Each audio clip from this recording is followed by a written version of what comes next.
Iniziamo subito, grazie per essere qui, un saluto a tutti coloro che sono collegati. Vi do il bollettino e poi un paio di informazioni che penso siano utili per il vostro lavoro e anche da dare ai cittadini. I tamponi sono 524.000, sono 10.000 tamponi, 10.700 tamponi più di ieri. Qua vi dico subito una cosa, che fino a giovedì noi avremo difficoltà a processarli in laboratorio perché abbiamo la macchina rotta. Arriveranno i tecnici a Padova e quindi avremo esiti che arriveranno in ritardo, quindi tutto quello, il tema della validazione, della processazione in laboratorio subirà un rallentamento, anzi lo sta già subendo in queste ore. Purtroppo prima di giovedì non avremo la riparazione, ve lo dico perché poi uscirà anche un comunicato che spiegherà bene cosa è accaduto. Del resto sono macchine che sono progettate per fare un gran lavoro, ma non progettate per lavorare su 3 turni H24 per 90 giorni di seguito, per cui qualche guaio diciamo che le abbiamo collaudate noi. Isolamento sono 3.639 e sono 231 in meno rispetto a ieri, se ne escono ancora altre 230 persone d'isolamento. Vedete, questo è un dato che cala quantomeno di un centinaio al giorno, meno 231 rispetto a ieri. Il numero dei positivi è 18.997, quasi 19.000. Scusate, vado un po' veloce perché oggi abbiamo un po' di impegni. 47 persone in più. Abbiamo i ricoverati, sono 577 e meno 15. Le terapie intensive sono 44 pazienti. Fra l'altro dei 44, 18 sono positivi Covid. Quindi in teoria noi dovremmo segnalare 18 coronavirus in terapia intensiva. Vedete che il dato è andato giù bene, basti pensare che avevamo di terapie intensive il 3 di maggio erano 99, vedete la differenza. I dimessi sono 3.201, altre 14 persone sono state dimesse rispetto a ieri. I morti sono in totale 1.820, ovvero 1.329 in ospedale. No, il totale è 1.820, 1.329 in ospedale, sono più 7. I nati sono 95. Detto questo, guardate, noi stiamo seguendo, anche con un po' di ansia, non ve lo nego, l'evoluzione di questo anti-lockdown, come qualcuno lo chiama, no? Di questa apertura importante che c'è stata. E non nego che ci sono arrivati, penso, e sarà capitato anche a voi, arrivate decine e decine di foto, e meglio ancora di video, dei centri delle nostre città dove c'è movida a cielo aperto. Io non c'ho nulla contro la festa, la movida, però il tema degli assembramenti prima, 2, il tema dell'uso della mascherina, sono 2 condizioni sine qua non per fare in modo che ci sia messa in sicurezza. L'ho detto anche ieri, vorrei ricordare ai cittadini che la mascherina e le regole non devono essere vissute come delle coercizioni o delle attività da regime, ma è la necessità di dire che i 2 elementi salvavita sono proprio le indicazioni che si danno a tutela dei cittadini. Perché il Veneto le dà con forza di persuasione per un semplice motivo, perché noi abbiamo fatto la scelta di aprire in maniera importante. Si chiede questo sacrificio. Io trovo anche assurdo, perdonatemi se lo dico, trovo anche assurdo sentire il Presidente della Regione che ogni giorno sta qui a dire portate la mascherina. Insomma, vedere, ieri sera ho risposto a un amico che mi ha mandato un video, anzi mi ha mandato delle foto, c'è un sacco di persone senza mascherina con lo spritz in mano. Io ho detto, guarda, ho scritto 2 frasi, li aspetteremo alle porte dell'ospedale, e la cosa che fa più male e pensare che molte di queste persone magari sono le stesse che poi vanno a fare la morale sui social rispetto alla qualunque, qualsiasi roba va bene per richiamare il senso di comunità, il senso di rispetto civico. Questo è il senso di rispetto civico che è zero. E la cosa che mi fa più male è che ci sono ragazzi che mi mandano i video. Questa mattina una ragazza ha mandato un video e ha detto: ma scusi, io ho fatto 3 mesi chiusa in casa per arrivare a questa situazione qui. Allora a questo punto le dico che era meglio che non ci lasciasse nessuna concessione e stavamo in casa finché non era finita. Allora, ve l'ho detto anche ieri, il virus probabilmente non ha più un mitragliatore a disposizione, non ha più un sacco di proiettili, però è un eccellente cecchino. Gli basta un proiettile per colpire una persona. Allora, se qualcuno sta coccolando l'idea, galvanizzato dal fatto che sia aperto, galvanizzato dal fatto che comunque legge da qualche parte che la sua piscina è aperta, che la palestra è aperta, che la spiaggia verrà aperta, che il bar sotto casa è aperto, che il ristorante viene aperto o quant'altro, e dice: beh, finito tutto, vi dico che siete sulla strada sbagliata. Allora, per carità, possiamo anche affidarci al buon Dio o alla fortuna per chi non crede e diciamo: boh, sarà una roulette russa, la proviamo, abbiamo nel tamburo un proiettile, abbiamo 5 possibilità, probabilmente finirà che il virus non ci contagia e abbiamo fatto bene a non rispettare le regole. Ma se il virus ci contagia, noi riempiamo gli ospedali. Forse qualcuno non l'ha capito, noi riempiamo gli ospedali. Capite che passiamo questa responsabilità dall'ospedale all'individuo. Cioè la responsabilità esce, perché quando si svuota l'ospedale non è più una responsabilità sanitaria di chi ha il processo delle cure in mano, ma torna in capo a noi. Quante volte rivendichiamo la libertà e la possibilità di decidere del nostro futuro? Beh, se questa decisione del nostro futuro, qualcosa avrei da ridire. Io non sono chiamato a fare prediche paternalistiche e non sono neanche chiamato a attivare percorsi di rispetto delle regole. Vi dico che le regole di ingaggio sono chiare. Il rischio di non rispettare le regole è il ricontagio, punto. E poi guardate, a me basta a questo punto che resti agli atti questo discorso, lo dico tutti i giorni, ma non per lavarmene le mani, per dire che poi è inutile rivendicare diritti se quando c'è un minimo di dover rispettare delle regole da qui al 2 di giugno in libertà, perché voglio ricordarvi in totale libertà. Che senso ha che voi veniate qui con la mascherina? Nessuno, no? Perché se questo è il principio, buttiamo via tutti la mascherina. Allora io penso che faccio questo appello ancora ai cittadini e ai ragazzi e a tutti: guardate, dobbiamo fare in modo di stringere ancora, far quadrato e rispettare le regole. E comunque la contabilità ce l'avremo nel giro di 8 giorni, ormai 2 giorni sono passati, in 10 giorni io li vedo i contagi. Se aumentano richiuderemo i bar, richiuderemo i ristoranti, richiuderemo le piscine, richiuderemo le palestre, chiuderemo le spiagge, chiuderemo le aziende, chiuderemo tutto e torneremo a chiuderci in casa col silicone. È questo che vogliamo? Io decisamente no, non ho incontrato nessun cittadino che mi dice che vuol tornare al lockdown.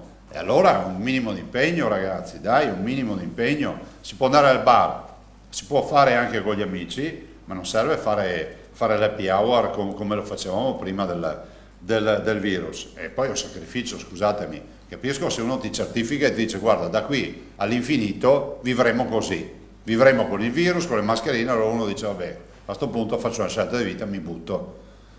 Ma la verità è che questo virus se ne andrà, io spero anche velocemente. E allora facciamo questo minimo di sacrificio. Abbiamo avuto 1820 persone che hanno perso la vita. Lo dico ai complottisti, ai terapiatisti, a tutta sta gente che fa video, dichiarazioni, ma almeno un po' di rispetto per i morti. Un po' di rispetto per i morti. E chiedere troppo? Poi tu puoi anche pensare che la Terra sia piatta, che non sia un geoide, puoi anche pensare che il sole gira attorno alla Terra, che Galileo si sia sbagliato, puoi pensare un sacco di robe, ma almeno rispetto per i morti. Quando fate e dite le vostre idee che sono contro tutto il sistema, il grande fratello e i grandi circoli dei potenti, tutte queste robe, l'invenzione, quando vi vengono in mente queste robe, pensate ai morti. Io spero che vi frenino un po' questo pensiero che vi freni. 1820 persone, l'età media 82 anni, questa è la strage dei nonni, di coloro che invece di fare i terrapiattisti e fare i complottisti si sono riboccati le maniche e hanno fatto grande questo Veneto. Questi sono quelli che sono morti, e quindi un minimo di rispetto. Guardate, vi dico questo nel senso che vedo tantissima gente con le mascherine che giustamente rivendica il rispetto delle regole, perché poi non sto descrivendo un popolo di incivili, ma come c'era scritto, ripeto, dal mio vecchio calzolaio, mi ricordo bambino andavo, c'era scritto: per colpa di qualcuno non si fa più credito a nessuno. E questa è la tragedia, per colpa di qualcuno non si fa più credito a una comunità che si comporta correttamente.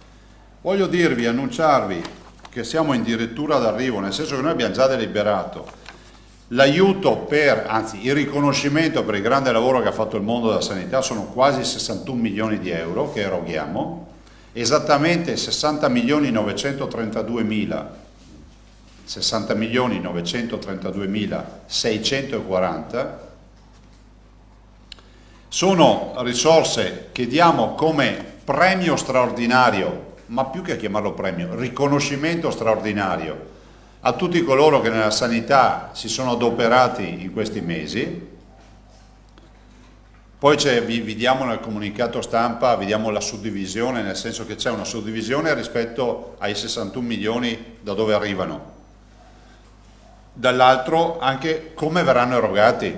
Abbiamo incontrato le parti sociali, sono felice perché si è trovata una soluzione meritocratica, perché è indubbio, è innegabile che un medico, un infermiere, un operatore che lavorava alle infettive o alle terapie intensive si sia esposto a rischi rispetto alla sua salute maggiori di chi magari era adesso non voglio fare esempi, poi c'è sempre qualcuno che si arrabbia, ma era in altri reparti dell'ospedale dove i Covid non c'erano. Però comunque questo è un premio che viene spalmato su di tutti. I famosi 1000, si va fino a 1200 euro nei casi, diciamo, di maggior esposizione.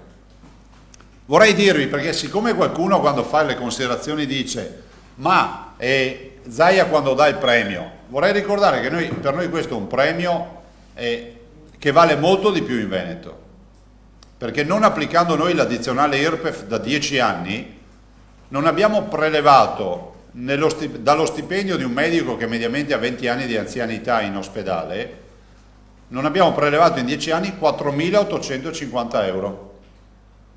Se avessimo applicato l'addizionale IRPEF di minima, oggi restituiremo parte dei 4.850 euro, giusto? Invece noi diciamo che abbiamo già dato 4.850 euro, perché questo mi permetto di dirlo perché è realtà, ai quali ci sommiamo anche questo migliaio di euro. Questo è quello che può dire il Veneto rispetto al trattamento economico che dà agli operatori del mondo della sanità. Ho fatto l'esempio sullo stipendio medio di un medico che non sia neoassunto ma che non sia neanche un primario, una roba mediana. Mi sembra l'ordine sono 80.000 euro all'anno di stipendio, 76.000, ecco, lo stipendio lordo. Quindi intanto io approfitto per ringraziarli, poi lo faremo in maniera molto più formale, e vi devo anche dire che ho evitato fino ad ora, non è che ci siamo dimenticati, perché non voglio che la lettera, che secondo me è la cosa corretta da fare per ognuno dei nostri operatori, venga interpretata come la campagna elettorale. Cerchiamo di andare in un momento, di farlo in un momento nel quale ci sarà serenità, ma va fatto un ringraziamento formale ad ognuno dei nostri lavoratori, perché loro sono stati la squadra che ha fatto la differenza, si sono impegnati. Guardate, io ho intenzione di portarvi qui la professoressa Tacconelli, che è un punto di riferimento importante, di portarvi qui la dottoressa De Silvestro per il plasma, di portarvi qui la dottoressa Cattelano, le malattie infettive, il professor Vianello, e poi tutti quelli che non ho citato, il professor Plebani, Crisanti, tutti quelli che conoscete, per dire che c'è una squadra veneta che ha lavorato, che ha fatto bene il suo mestiere, ed è giusto che vengano anche valorizzati davanti alle vostre telecamere e nei vostri articoli di giornale, e che i veneti li conoscano, li vedano in faccia. La professoressa Tacconelli di Verona è un riferimento per un sacco di protocolli sperimentali, ed è un riferimento di altissimo valore a livello di virologia, di di attività che si fanno, ed è bene che i veneti capiscano da dove poi vengono fuori. Fra l'altro posso dire, c'è un club di signore, di donne della sanità che ho tutta intenzione di valorizzare, che sono donne della sanità che io ho già coinvolto, magari qualcuno non se ne è accorto, l'ho coinvolto con i primi spot sul coronavirus. Se li andate a cercare, vedete, sono in camicia, c'è la professoressa Tacconelli, Catelan e Russo, la dottoressa Russo, che vi ricordo che è colei che ha fatto il piano strategico dei tamponi e tutto il piano di sanità pubblica. Questo è quello che vi dico, quindi grazie di cuore a tutti quelli che hanno lavorato. Vi dico che sulla mobilità, e poi vi lascio parola perché il tempo stringe, sul piano della mobilità, se vi interessa, vi possiamo lasciare anche questo piccolo studio. L'anti-lockdown del lunedì 18 ha significato transiti per 5.370.000. Però se vi interessa, rispetto al lunedì, diciamo, meno trafficato, che era il 30 marzo, rispetto a quel lunedì, che è il lunedì proprio che ha fatto meno transiti, noi abbiamo fatto oggi, lunedì 18, abbiamo fatto più 78,64% di transiti. Dopo vediamo lo studio, insomma, se qualcuno interessa qualche dato in più c'è. Io avrei finito. Beh sì, no, scusami, avrei finito, avrei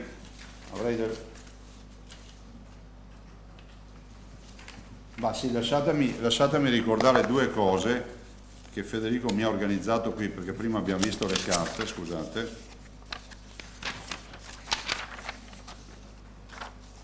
Volevo fare gli auguri a un signore particolare che compie gli anni oggi, Noè Gottardi. Pensate, compie l'invidiabile età di 106 anni. E peraltro è un signore che ha vissuto sempre in Veneto, ha avuto 5 figli, insomma si è dato da fare, ha sempre fatto l'agricoltore, 106 anni, vuol dire, insomma. E poi la signora Tina, che sempre oggi compie gli anni, 99 anni. Poi avrei un sacco di comunicazioni rispetto alle donazioni, però preferisco farle un altro giorno perché ho più tempo. Prego. Allora facciamo il solito giro, cominciamo 1, 2, 3, 4, 5, 6, insomma, andiamo da sinistra verso destra. Buone. Sì, Presidente, solo per capire questo, allora la Regione non ha poteri di polizia, no? Cioè, però al di là della moral suasion mi chiedo, ci può essere una sede con i prefetti, con i comuni, in cui si può invitare a aumentare i controlli se c'è questo fenomeno di sistematica violazione delle regole sui distanziamenti e le mascherine? Guarda, però posso dirti, per me è un fallimento pensare che si debba riunire un tavolo per rincorrere le persone per la mascherina. Ve lo dico, cioè, mi rifiuto di arrivare a quel livello, non è uno stato di polizia, rivendichiamo tutti la democrazia in ogni istante, e ci si fermi un attimo e si pensi. Anche qui voglio ricordare che la famosa multa dai 4 ai 3.000 euro non è un'invenzione della Regione, c'è scritta in un decreto. C'è qualcuno che pensa che ci siamo inventati una multa, e la multa non è un'invenzione perché non la può mettere la Regione, è scritta in un decreto nazionale. E la multa in via teorica non te la prendi solo per la mascherina, se non ce l'hai, te la prendi per il distanziamento sociale, per l'assembramento e per tutte le regole che non rispetti. Anche in teoria, se vai anche a fare la spesa e non c'hai magari la mascherina davanti al banco dei salumi o roba del genere. Filippo, poi il giro farà uno strano percorso, visto le mani alzarsi in tempi diversi. Sì, Presidente, buongiorno. Ciao. Per quanto riguarda il premio al personale della sanità, io volevo capire se è stato raggiunto davvero un accordo. Io Sì. lo chiedo perché ieri CGL, CISL e UIL hanno annunciato questo accordo, eccetera. Oggi la stessa CGL Medici dice noi siamo d'accordo, ma la maggior parte dei sindacati medici no. Guardate, sentite. Volevo sapere se è stato sottoscritto dalle parti. Allora, la Regione mette 61 milioni di euro sul tavolo. Mi rifiuto di entrare nelle dinamiche delle eventuali dibattiti o liti tra, diciamo, rappresentanti dei lavoratori. Hanno tutti stessa dignità. Sinceramente rimando la pallina al di là del tavolo e mettetevi d'accordo. Cosa volete che mi metta lì io a verificare i nomi e cognomi e decidere questo un po' di più, questo? Ci sarà un principio che potranno adottare. Dico solo, facciamolo in maniera meritocratica, perché qualcuno ha anche proposto di dare una tantum spalmato come la Nutella dappertutto, uguale a tutti. Secondo me è sbagliato e quindi adesso vedremo, insomma, più disponibilità di così. No, ma non era No, ma non lo dico a te. Volevo solo sapere se era stato sottoscritto. Per noi è chiusa questa partita. Se c'è qualche dibattito che vogliono ancora fare, ma figuratevi, ben venga, l'importante è che poi alla fine si chiuda. Nel frattempo noi attendiamo anche che vengano pubblicati i 2 decreti, il Cura Italia e il rilancio, perché anche da quelli peschiamo le cose.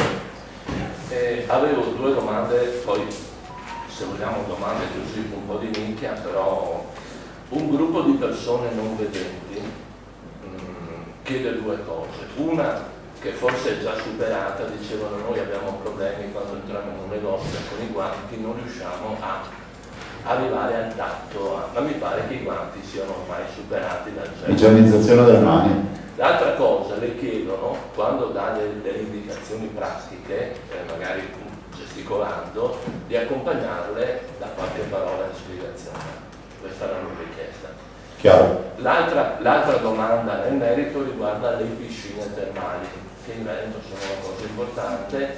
Ci siamo lasciati, mi pare domenica o sabato quando era, dicendo che per adesso le piscine termali non sono riattivate, però erano, mi pare, c'era l'impegno del governo a ridiscutere della faccenda. Cioè il tema, le piscine sono assolutamente utilizzabili, che siano pubbliche o private. Il problema delle terme sono le saune, i bagni turchi, sono tutte quelle attività. Ma non è che se un albergo ha la piscina la può utilizzare, è una piscina appunto. Nel senso che l'ordinanza è chiara rispetto a questo. Pubblico e private con le solite regole del distanziamento, dell'igiene e via. Quindi escludere le saune e i bagni turchi? Sì. Allora vado a destra metaforicamente per l'alzata di mano. Marchiori, si prepara Milva, poi Alba, poi Malavasi, poi Emiliano. Prego. Sì, Presidente, buongiorno. Una domanda che arriva dal mondo dell'università, da più famiglie e anche studenti. Stiamo parlando di Ca' Foscari che si sono visti aumentare la retta, ovvero all'inizio è stata posticipata e ora se la trovano aumentata, in poche parole probabilmente per ci sono più rette. Sì, e quindi chiedono un intervento, insomma, in qualche modo chiedono, insomma, di poter dire, perché comunque tante famiglie si sono trovate in difficoltà, adesso dover pagare comunque una cifra superiore inizia a essere una difficoltà anche per loro. Cosa possiamo dirgli? Guardate, questo rientra nelle prerogative dell'università, cioè capisco le difficoltà, a questo si aggiunge coloro che devono pagare l'affitto per un alloggio universitario o privato per andarsi poi a vivere come studenti, che poi non hanno mai utilizzato, perché moltissimi studenti per 3 mesi non sono mai andati in sede. È ovvio che ci vorrebbe a 360 gradi un minimo di attenzione anche rispetto a tutto questo. Allora avevamo detto Milva. Buongiorno Presidente. Ciao Milva. Allora, ho fatto un piccolo giro in piazza antropologica tra Padova e Mestre, allora, con gli spot e i manifesti, i crisanti, i pennacchi, della viola, che mostrano la mascherina come si mette e come si usa. Manca forse il sottotitolo, nel senso che certe spiegazioni non ci sono. Allora sono andata a verificare sul terreno guardando la gente per strada, chi fuma, chi beve, il materialmente con il rischio di prenderti anche una craniata, perché uno dice fatti i puntini tuoi. Se succede questo per strada a un vecchietto piuttosto che a qualcun altro, allora le chiederei, Presidente, con i microfoni lì davanti, di rivolgersi al popolo veneto e di spiegare perché si usa la mascherina, che il distanziamento sociale non c'entra con l'uso della mascherina, e quindi anche quando sei per strada la devi mettere sempre sul naso e sulla bocca contemporaneamente, spiegando anche perché. Grazie. Sì, ma poi magari se Federico ne porta anche una, se c'è una chirurgica.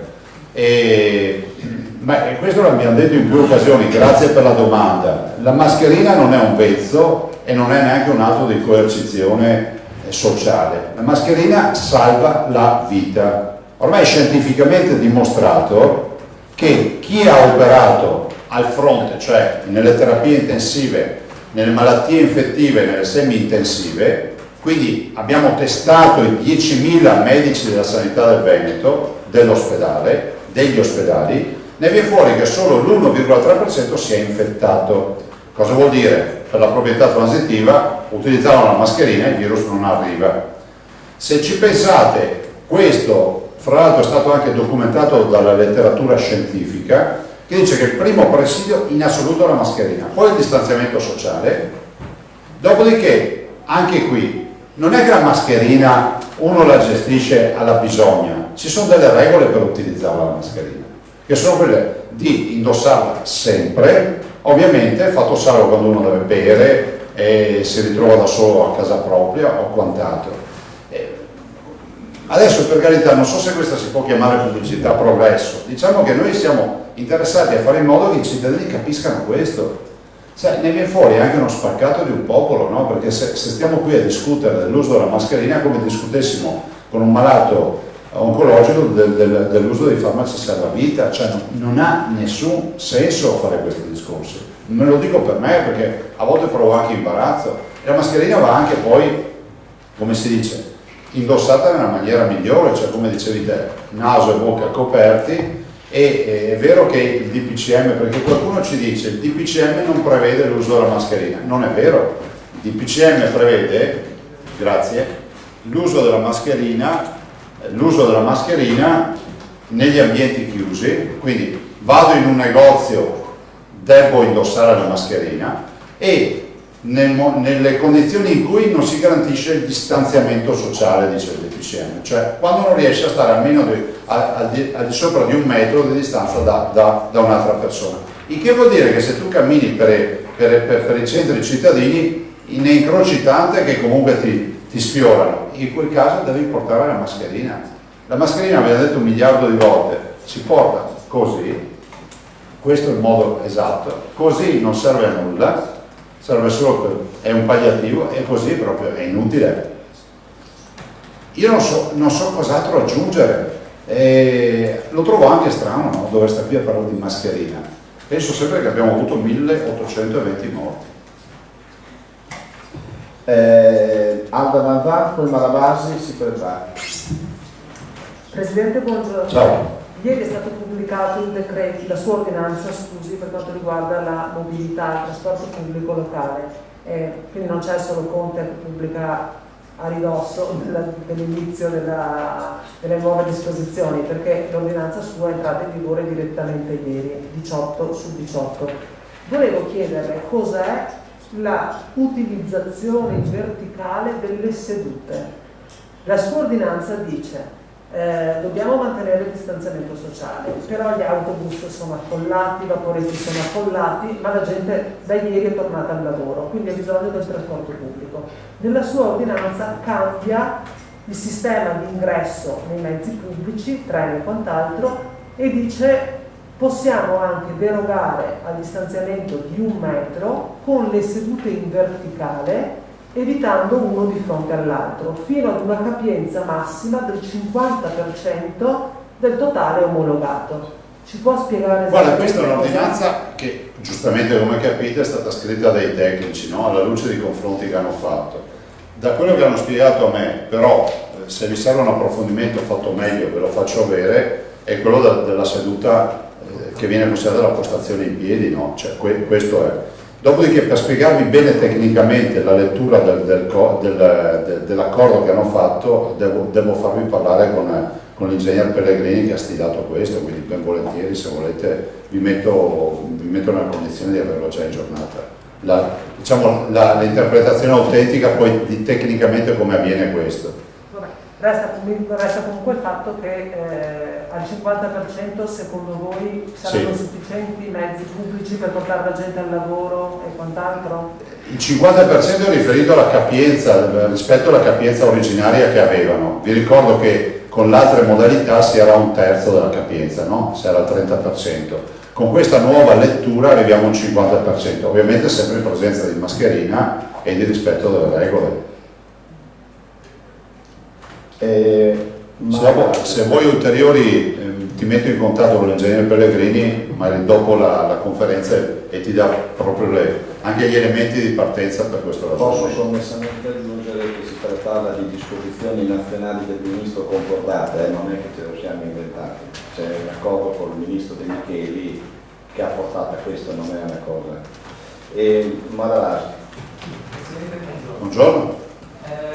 Stamattina si leggeva che il ministro della famiglia delega le regioni a decidere a proposito di centri estivi e CREST anche rispetto alle date o alle modalità di potendole anticipare rispetto a quell'inizio di giugno o apertura di 15 giugno. Voglio sapere, uno, se ci sono novità in questo senso, due, nel caso mi pare di aver letto anche nel progetto regionale che si parli di gruppi di 4-5 bambini per ogni educatore, di un educatore per 4-5 bambini, se così fosse molti stanno lamentandosi o stanno dicendo che i costi diventeranno insostenibili e quindi come si potrà fare. 3, ho finito, le diocesi, penso in particolare di Venezia, hanno mandato alla regione dei progetti per il REST in tempo di Covid. Se sono stati valutati e cosa se ne pensa? Sì, sono stati valutati. Io farò l'ordinanza in settimana, stiamo ancora attendendo di chiudere anche altre partite che non riguardano questo per fare un'ordinanza unica. E sono state valutate le proposte delle diocesi, le sta seguendo l'assessore Lanzarì, e sono state valutate anche altre opportunità, cioè cerchiamo di mettere insieme tutto quello che ci aiuta a dare una risposta alle famiglie. Si va dalla fattoria didattica dell'agriturismo all'accordo con le FISME, quindi con le scuole paritarie 0-6 anni, piuttosto che i CREST, i centri estivi o quant'altro. E dall'altro c'è da dire che i costi è la fase più critica, che è quella del carico di personale e quindi dei costi che aumentano. Anche lì stiamo tentando di mettere in piedi un sistema per cui si possa andare a attingere in quei 150 milioni di euro stabiliti nel decreto. Questo è quello che posso dire. Comunque in settimana noi facciamo l'ordinanza e vi anticipo anche che contiamo di anticipare velocemente anche l'apertura dei centri estivi. Cioè settimana prossima?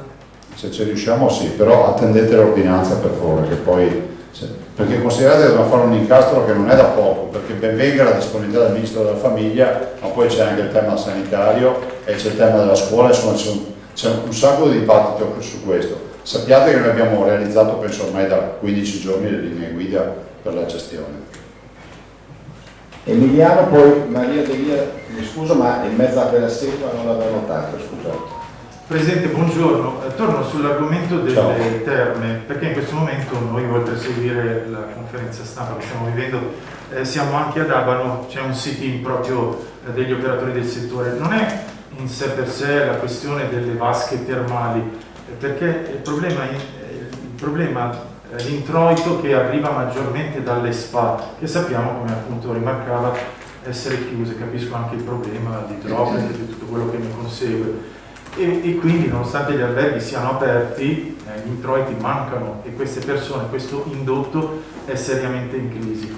Un altro settore che è in crisi, sembra che qualcuno sia riuscito a marzo, aprile, maggio, parlo delle partite IVA, ancora le promesse dello Stato degli aiuti, ma questi soldi non arrivano.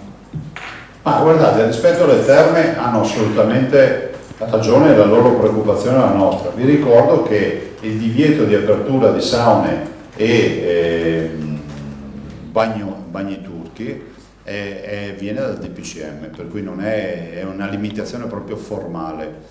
Dopodiché anche lì si sta spingendo affinché si possa riaprire tutto, questo è poco ma sicuro. Dall'altro sarà necessario anche vedere cosa accade questa settimana con i contagi e capire anche quale sarà la reazione del virus rispetto alla popolazione. Per quanto riguarda le partite IVA, io trovo un sacco di cittadini che mi dicono, di operatori che mi dicono, ma i 25.000 euro, alcuni mi dicono la banca mi chiama per darmeli, ma dice che nel momento in cui ce li avrò dovrò estinguere parte del mutuo che ho a mio carico, quindi quella liquidità non la vedrò mai. Altri dicono, ma mi offrono soldi, le banche, ma a tassi che sono quelli di un mutuo, quindi dimmi subito che mi state proponendo un mutuo che ci mettiamo meno. Quindi non c'è una visione assolutamente proattiva rispetto a questo. Dall'altro devo dire che ieri sera ho sentito, e questa è una bella notizia, mi ha fatto venire in mente, ho sentito il dottor Pone, che è il direttore dell'INPS regionale, e devo dire che il lavoro di squadra INPS Regione Veneto oggi ci fa dire che siamo i primi a livello nazionale per aver già sbloccato i pagamenti di una cassa integrazione su 2. Mi diceva il dottor Pone che per fine mese sono sbloccati tutti, e noi il lavoro di squadra l'abbiamo fatto, quindi ringrazio gli uomini e donne dell'INPS per quello che si è fatto, e ancora una volta il Veneto è primo su questa partita. Vi ricordate quando gli altri dicevano che noi dovevamo ancora iniziare? Noi siamo quelli che hanno fatto tutto di base. Quindi è una bella notizia, perché chi a casa che attende notizie sulle risorse sappia che l'INPS ha già fatto la metà dei pagamenti e provvederà, mi dice, entro fine mese l'altra metà. Questo in virtù del fatto che la Regione poi aveva fatto tutte le pratiche e tutto. Maria Delia. Ciao. Riguardo il fatto che con la riduzione delle capienze, delle possibilità di avere clienti nei bar, una piccola funzione della domanda, non si parla di rincari, per esempio a Vicenza, che le prezzi del caffè 1,30, 1,80 il cappuccino, le avverte un allarme in questo senso? Allora, più che allarme, l'ho letto da qualche parte, però ad oggi onestamente i cittadini non ci hanno segnato. Considera che noi siamo come una spugna, no? Cioè, andiamo in assorbimento in tempo reale e ci arrivano più di 1 migliaio di messaggi al giorno solo sui social, ma anche di più, ma al momento forse ne sarà arrivato uno, ma non c'è questa informazione, non ve lo saprei dire. Antonella Prigioni. E comunque non c'è nessuna ragione di aumentare i prezzi, questo è poco ma sicuro. Cioè, se il tema è fanno bene, no, punto. Per adesso ci vuole anche un minimo, come si può dire, di lavoro di squadra, di senso di collettività, di comunità. Allora, Antonella Prigioni, Marchiori, un'altra domanda, qualcun altro? Malavasi successivamente. Buongiorno Presidente, alla luce anche Ciao. di questi assembramenti che si sono visti ieri, la questione tracciamento a che punto è? Ma allora, noi non abbiamo informazioni NP non pervenuta, nel senso che l'Immuni sarà il nome, non lo so, non sta arrivando. Nel frattempo noi stiamo lavorando a un progetto alternativo,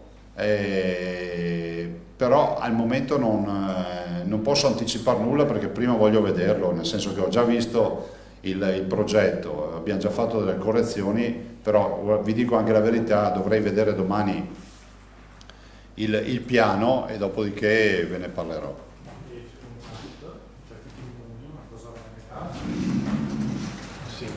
Diciamo che andiamo a mettere in piedi un progetto di biosorveglianza alternativo, però non è che voglio fare il misterioso, non voglio annunciare robe che poi magari si rischia che si incaglino perché magari non funziona la procedura, quindi lasciatemi vedere, domani dovrei avere l'ultima riunione, dopodiché nei prossimi giorni ve ne parlo. Ma Presidente, se posso.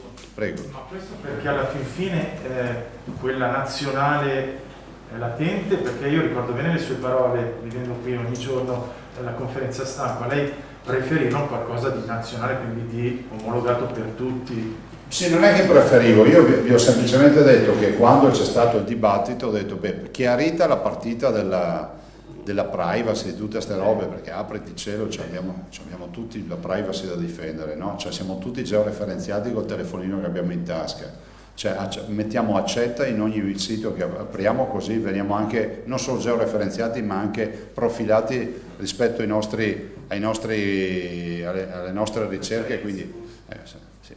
Vabbè, non importa, cioè, evidentemente nessuno se n'è accorto, però è pur vero che il problema della privacy c'è, cioè chi gestirà i dati di Immuni, però non se ne è più sentito parlare poi, no? Per cui non vi so dire nulla.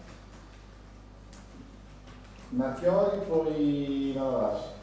Sì, Presidente, mi scusi, una richiesta che ci è arrivata proprio poco fa in redazione nel corso della conferenza stampa da parte di una telespettatrice di Solagna che lavora a Feltri. Allora, ci racconta questo: l'azienda decide test sierologici per tutti, lei risulta positiva senza alcun sintomo L'azienda le chiede di rimanere a casa in malattia, ma il medico si rifiuta perché dice che essendo solo il test sierologico, anche se positivo, deve attendere l'esito del tampone.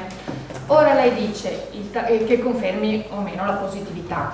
Lei dice che però per il tampone è in lista d'attesa e qui viene la questione. L'azienda dice che se entro 2 giorni non presenta il certificato lei potrebbe essere licenziata e lei è disperata.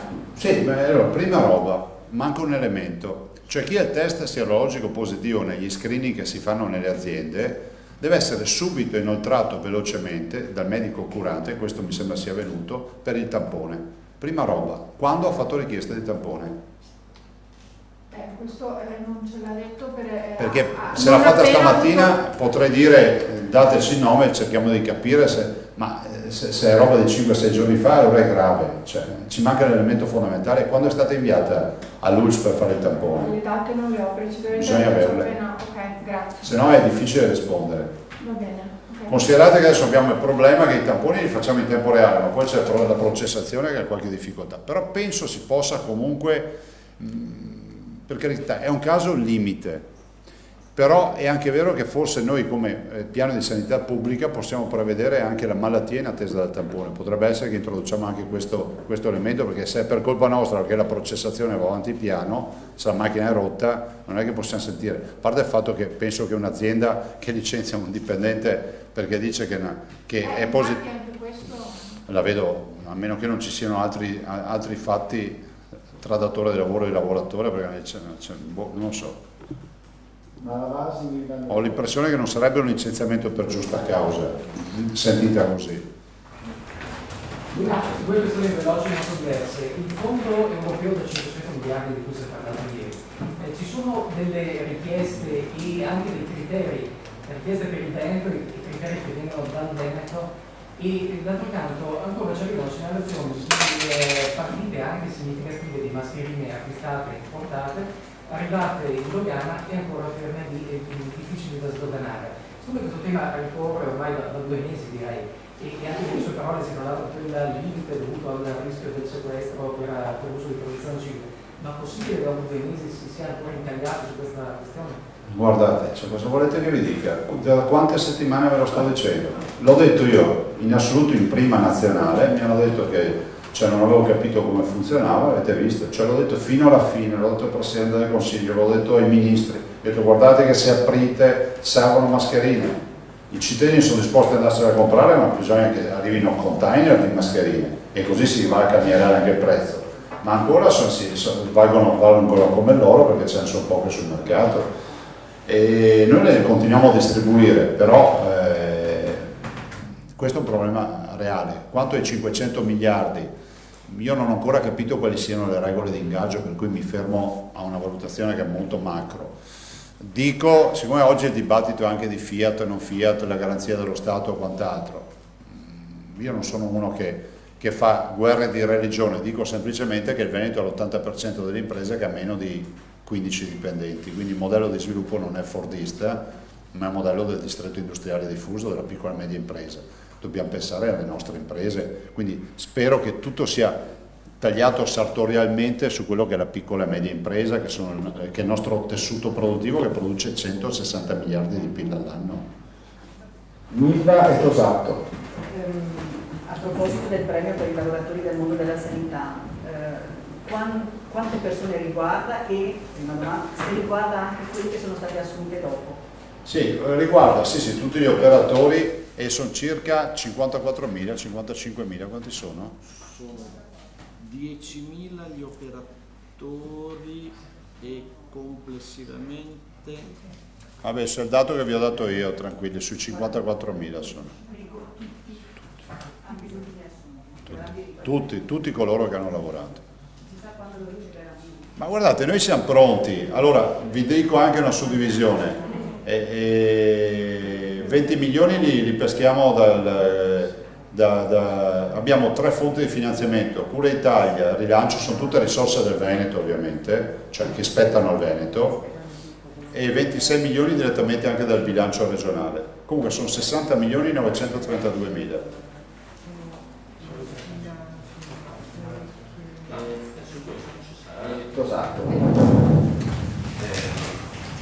Presidente, su questo ci sarà una nota nel dettaglio. Sì, ve l'ho detto prima, tranquillo. Per esempio c'è un passaggio che mi sfugge, cioè se il criterio è meritocratico non capisco perché a pioggia devono essere previsti. Perché la meritocrazia è basic, cioè base, lavoro in ospedale, top della meritocrazia, facevo manovre invasive in terapia intensiva. Però il fatto che tutti lavorassero in ospedale ci sta, insomma, cioè, diciamocelo fino in fondo, noi cittadini evitavamo di andare in ospedale se non avevamo bisogno, loro ci andavano tutte le mattine a lavorare o tutte le sere, di notte, insomma. Dopo comunque è spiegato bene, c'è una base per tutti più un premio per chi è stato direttamente, cioè è spiegato, dopo articolato, insomma. Sì, io non voglio essere pignolo, però non ho ancora capito se le parti abbiano sottoscritto questo accordo. Allora, alcune sicuramente sì, ad esempio CGIL e CSL. Allora, sindacati, diciamo, il comparto sì, con le parti mediche, la dirigenza, quindi primo e secondo livello di dirigenza, quindi medici, le trattative sono avanti, si aspetta l'approvazione, la pubblicazione del decreto rilancio in Gazzetta Ufficiale, che come noto quello da 55 miliardi non è ancora uscito, poi anche le parti mediche si sarebbero dette pronte a sottoscrivere, però il dibattito, diciamo, ci sono le rifiniture finali. Comunque la domanda non era questa. Prego. Grazie. Ecco, oggi si riunisce il Consiglio regionale, diciamo, in carne ed ossa dopo mesi di sedute telematiche, si parla anche di misure di sostegno, eccetera, eccetera. Come escono i conti della regione da questa vicenda? Io ricordo che lei ci diceva a un certo punto che, ma parliamo ancora di settimane fa, che la spesa sanitaria straordinaria aveva superato i 100 milioni, c'erano altre spese, cioè c'erano. Come sono le risorse, il bilancio, come esce da questa vicenda? Ma guardate, intanto la spesa sanitaria Covid, coronavirus, supera i 100 milioni. Dall'altro va a stabilizzare una spesa che avremo tutti gli anni di più 35 milioni per le assunzioni, per i 1000 posti in più che abbiamo creato. Noi ne usciamo massacrati. Cioè, se non arrivano risorse a ristoro, ne usciamo massacrati. Ma lo dico perché noi abbiamo sempre avuto una gestione dei conti assolutamente certosina. Non va in default il Veneto, però insomma voi capite che in qualsiasi famiglia, per quanta gestione ci sia, se ti arriva una roba del genere che ti mangia gli stipendi di oltre 12 mesi di tutti i componenti della famiglia, capisci che ti sballa il bilancio, questo sì. Ne verremo fuori.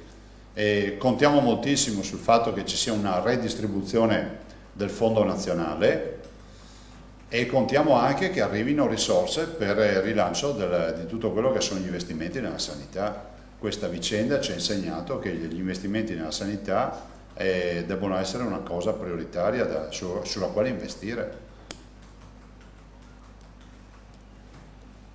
E io con questo, se non ci sono Emiliano Marchiori, concludiamo perché il Presidente ha molti impegni, se non... Presidente, solo per alleggerire il discorso se posso. Prego. Si ricorda che scherzosamente le parlai in spiaggia dei famosi plexiglass, dopo avevamo dibattuto anche a tavola con Amorosa, con il Separé. Guardi, leggevo proprio di un'agenzia di ieri, attenzione, che è un trevigiano, un imprenditore trevigiano, sembra che abbia creato un dispositivo che si pone tra le poltrone, sto parlando di cinema antibatterico, quindi è anche la scusa per parlare della riapertura dei cinema e di chi in questo momento... La partita dei cinema, dei teatri, dei grandi luoghi di assembramento, dei concerti e di quant'altro è una partita che assolutamente verrà affrontata.